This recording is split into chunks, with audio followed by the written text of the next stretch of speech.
asalaamaaleykum gars yi nuyu naa leen yéen ñëpp ku nekk ci sa tur ak sa sant j'espère que yéen a ngi ci jàmm ak salaam man nag maa ngi tudd Dieynaba Sarr maa ngi dëkk fii ci Bordeaux fii ci France li waxal nag tey may def vidéo bi nii mooy waxtaan ak yéen ci tournée bi nga xamante ne Ousmane Sonko mi ngi koy amal fii en Europe donc très bientôt dina nekk à Paris mu nekk étape parisienne bi léegi nag dañuy waxtaan ak yéen bu ko defee ñu xamal leen événement yi ñi nga xam ne ñi ngi koy fas yéene amal fan lañ koy amal ak naka la ak kañ la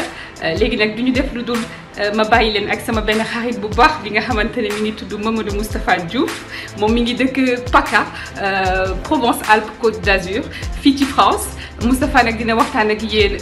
en français ci nasaraan wax leen tournée bi naka lay demee duñ def lu dul daal di léegi rek déglu Moustapha. Comme tu l'as si bien dit, c'est tout bonnement historique.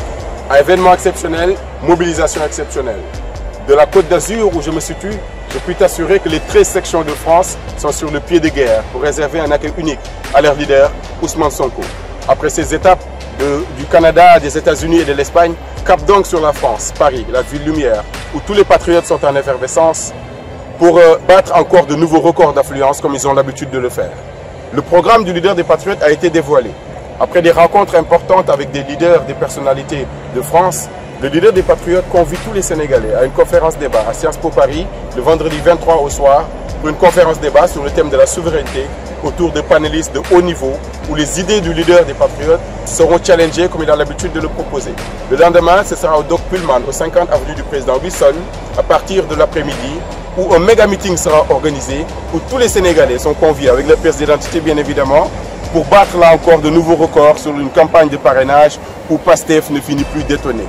Le dimanche matin, ce sera une rencontre avec les militants. Le train de l'histoire est en marche. Ceux qui veulent embarquer sont les bienvenus. waaw gars yi kon nag dellu si nañ fii si Bordeaux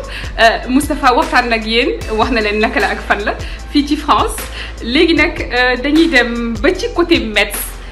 daal di déglu sama benn rakk ju baax mi ngi tudd Ousmane Noreyni Gueye moom nag macha allah rakk bu talentueux la mi ngi rejoindre Pastef les Patriotes moom nag dina waxtaan ak yéen ci langue anglaise pour ñi nga xamante ne ils sont anglophones ñi ngi dëkk ci fii ci diaspora bi nekk dans des pays yoo xamante ne on parle la langue anglaise Ousmane Noreyni Gueye nag maa ngi leen di invité gars yi ñu déglu ko bàyyi leen ko xel nag xale bu talentueux la macha allah nañ dem ba côté Metz. Good morning everybody and thank you my dear Dieynaba for giving me the floor. I am Noreyni and I'm living in the Grantis and today I have the privilege of being your reporter.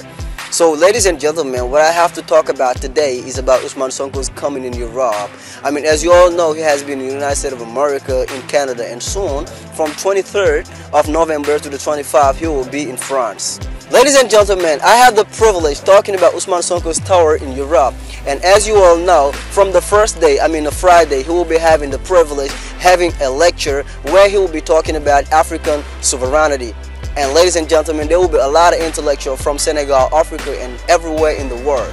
And the second day, I mean the Saturday, he will be having the privilege and the honor to meet all the patriots talking about his vision. And the last day, I mean the Sunday, he will be invited by TV5 Monde and Africa 24 to talk about his vision and how he want to transform the country. Ladies and gentlemen, you all coming right there, you have to bring your identity card so that you can support and sponsor him. Thank you for your wonderful attention. It was Noreyni.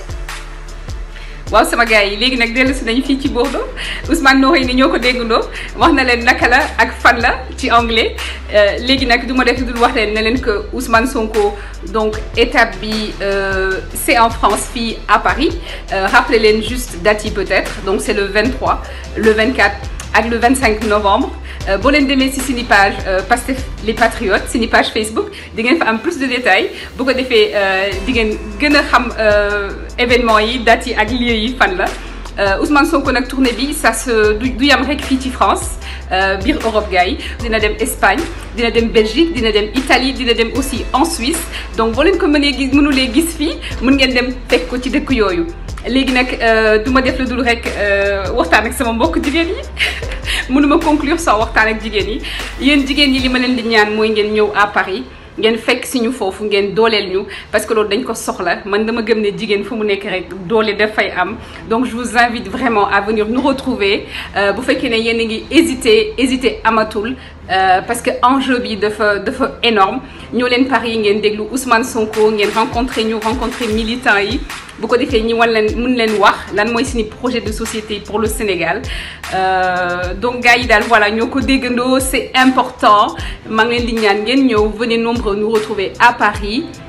di leen jox daje foofu man dinaa fa nekk yéen nag j'espère que di ngeen fa nekk je vous dis à très bientôt gars yi au revoir. 1, 2, 3. Bienvenue au président Ousmane Sonko. Magnifique.